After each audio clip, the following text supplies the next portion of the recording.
Culture is not that nebulous, soft stuff that is left to the HR leadership or the training manager to do. Culture is in the front, in the center, and at the back end of everything Amazon did.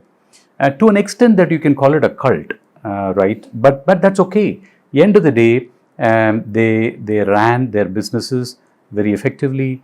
Their business innovations that they went into, from being a bookseller online to whatever they do today, was all driven by what I would call leadership principles or culture that they define. So, for example, if you look at Amazon's leadership principles, the 14 leadership principles, unlike the vision mission statements of large global companies, this is not something you can pick out and then change the name of the logo on that page and then put it in there. And this has some very unique words. Like, for example, there's something about being vocally self-critical, and in that it says that my sweat doesn't smell of perfume. But that basically, what it basically says, if I need to be vocally self-critical, I better be self-critical because my sweat can stink anybody else's sweat. So working backwards from there on, they put a lot of mechanisms. They try to codify things. Like, for example, there is this phenomenal YouTube video that you can see, Jeff explaining and-on cards and how they used and-on cards at Amazon's customer service centers. Now, what he derived this out of was a Toyota example. In Toyota, apparently, and Toyota, just so we know, is into automobiles today, but they were into yarn manufacture many years ago. And they had this process of and-on cards.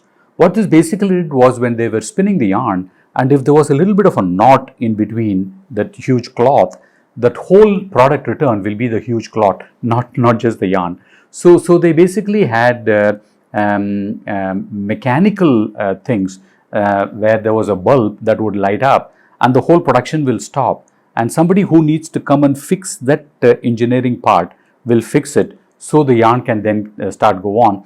Then Jeff started thinking, how can I make sure I can bring in this process into my call centers, into my contact centers? And how can I bring in and-on cards into my contact center? So the example was how he sat in one of the courses, and to another one that I talked about, the Amazon Employee Experience Week, there's something called Customer Connections. So Customer Connections is a program that you had to redo every year. And what this basically did was, it was a 2-day course. You sat in the course basically to look at how customer queries are handled at your contact center. So apparently, Jeff was sitting in one of these customer connection courses, and then this call came in. And as the call came in, the contact center agent said, "Oh, Jeff, this is going to be a product return."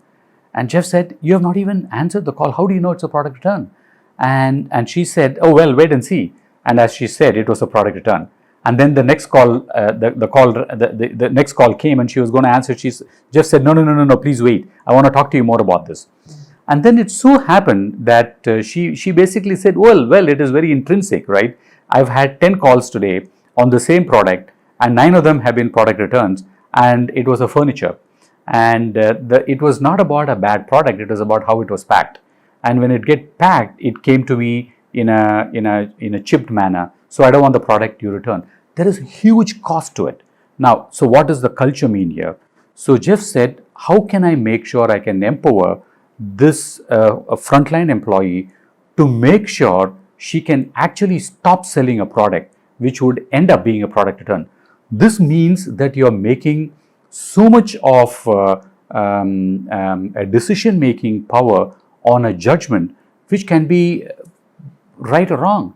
But he said, I will go and make this because I want to go tell 2 things, right? One, I trust you for making the right decision. And number 2, somebody else that needs to go fix this will need to fix it. So this is how he brought in the culture of, empowerment into real codified manner. So, and how do you now empower this agent to stop selling? It was simple. So on Amazon, till you hit the buy button, you can't actually buy it. So he went back to the software engineers and said, can you write a code that would make sure this contact center agent can actually disable the buy button till you actually go fix the back end. And they did that in all a couple of days time, and then they rolled out and they said, if you see something that's not working well with this product we are selling, you're empowered to actually go stop selling the product.